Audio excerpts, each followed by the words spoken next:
maongezi ambayo tutakuwa nayo ambayo it's progressive. Ya kwanza, wale wote wamekufa tafadhali wakuwe compensated. Leo tumekuwa Ikolomani, tumekuwa kule kwa Karo, hata watu kule hawataki mwanasiasa aongee. Ni mama mdogo ambaye ameacha watoto wawili, mama yake amelia hapo, baba yake amelia. Lakini nataka niseme hivi, haki lazima itendeke. Kando na wale waliokufa, baba, maongezi ambayo mtaweza kuwa nayo ni kwamba Mheshimiwa Ruto aachilie vijana wote ambao wako jera na wale wako na kesi kotini. Tafadhali, that's how dialogue must be structured. Kitu ya tatu, polisi wote. Unajua wakati nilikuwa napigwa hapa Kisii, watu mlinyamaza.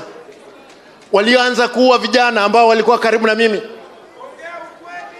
Leo hii tumeona mauaji makubwa. Yule alikuja kule Kisii kusimama na mimi ni baba na Mheshimiwa Kalonzo, tukiwa pamoja na Oparanya. Walianza kuua vijana kitambo.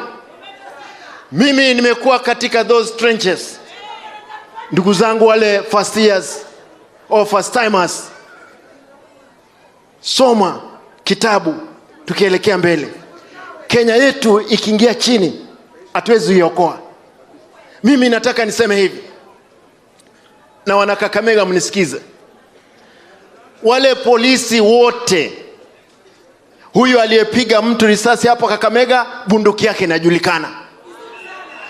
Wale wote wanaua watu wakikata wakipeleka kule Embakasi South, wanajulikana, magari zao zote zinajulikana.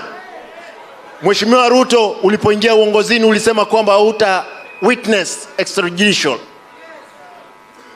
Watu wameua watu ukiwa ofisini, wakamatwe vile wale wengine walioua watu wengine walikamatwa. Mimi nataka niseme hili,